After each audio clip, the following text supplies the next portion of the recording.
ओम नमः शिवाय। हिंदू कहानी संग्रह में आप सभी का स्वागत है। आइए जानते हैं अक्षय तृतीया क्यों मनाया जाता है। अक्षय तृतीया का पावन पर्व वैशाख मास के शुक्ल पक्ष की तृतीया को मनाया जाता है। ये पर्व इस बार 3 मई मंगलवार को मनाया जाएगा। मान्यता है कि त्रेता और सतयुग का आरंभ भी इसी तिथि को हुआ था, इसलिए इसे कृतयुगादि तृतीया भी कहते हैं।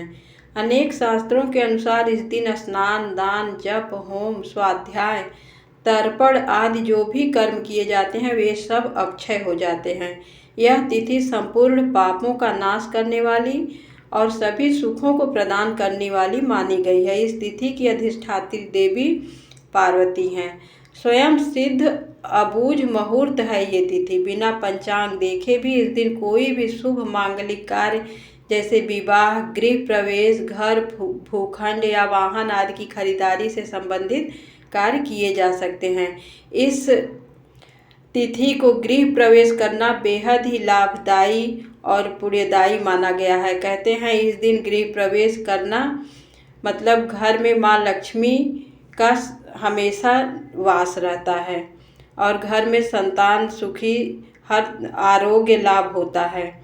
तृतीया तिथि को पार्वती जी ने अमोघ फल देने की सामर्थ्य का आशीर्वाद दिया था। उस आशीर्वाद के प्रभाव से इस तिथि को किया गया कोई भी कार्य निष्फल नहीं होता। व्यापार आरंभ, गृह प्रवेश, वैवाहिक कार्य अनुष्ठान, दान, पुण्य, पूजा पाठ अक्षय रहता है, अर्थात वह कभी नष्ट नहीं होता। धर्मराज को इस तिथि का महत्व समझाते हुए माता पार्वती कहती हैं कि कोई भी स्त्री जो किसी भी तरह का सुख चाहती है उसे ये व्रत करते हुए नमक का पूरी तरह से त्याग करना चाहिए। स्वयं में भी यही व्रत करके मैं भगवान शिव के साथ आनंदित रहती हूँ। विवाह योग कन्याओं को भी उत्तम वर की प्राप्ति के लिए ये व्रत अवश्य करना चाहिए। जिनको संतान नहीं हो रही है वो स्त्रियां भी इस व्रत को करके संतान सुख प्राप्त कर सकती हैं। प्रजापति दक्ष की पुत्री रोहिणी इसी व्रत के कारण अपने पति चंद्र की सबसे प्रिय रानी रही। स्वर्ग के राजा इंद्र की पत्नी देवी इंद्राणी इसी व्रत के पुण्य प्रताप से जयंत नामक पुत्र की मां बनी। देवी अरुंधति ने यही व्रत करके अपने पति महर्षि वशिष्ठ के साथ आकाश में सबसे ऊपर का स्थान प्राप्त किया।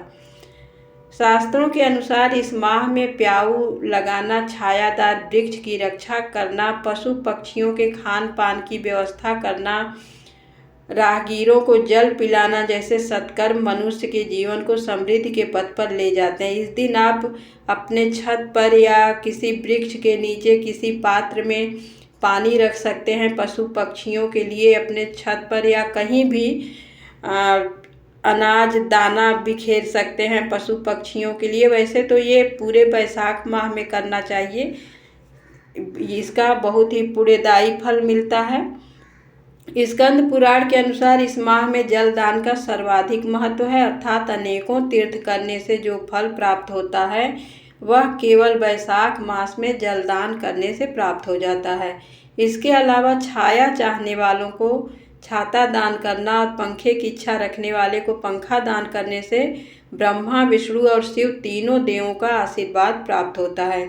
जो विष्णु प्रिय वैशाख में पादुका दान करता है वह यमदूतों का तिरस्कार करके विष्णु लोक को जाता है। इस माह में शिवलिंग पर जल चढ़ाने या मटकी लटकाना विशेष पुण्य बताया गया है।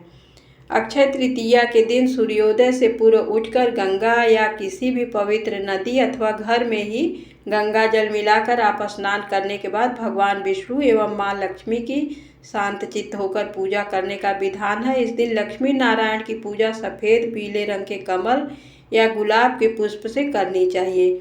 नैवेद्य में गेहूँ, जौ, चने का सत्तू मिश्री, नीम की कोपल, ककड़ी और चने की भीगी दाल अर्पित की जाती है। मान्यता है कि इस दिन सत्तू अवश्य खाना चाहिए। यह तिथि बसंत ऋतु के अंत और ग्रीष्म ऋतु के प्रारंभ का दिन भी है, इसलिए अक्षय तृतीया के दिन जल भरे से घड़े, कुल्हड़, सकोरे, पंखे, पादुका, चटाई, छाता, चावल, नमक, घी, खरबूजा, ककड़ी, मिश्री, सत्तू आदि गर्मी में लाभकारी वस्तुओं का दान महापुण्यकारी माना गया है। लक्ष्मी नारायण के साथ साथ ही सुख सौभाग्य समृद्धि हेतु इस दिन भगवान शिव और माता पार्वती जी का पूजन भी किया जाता है। शास्त्रों के अनुसार इस दिन दान देने वाला प्राणी सूर्य लोक को जाता है। जो इस तिथि को उपवास करता है वह रिद्धि वृद्धि और श्री संपन्न हो जाता है। धन्यवाद।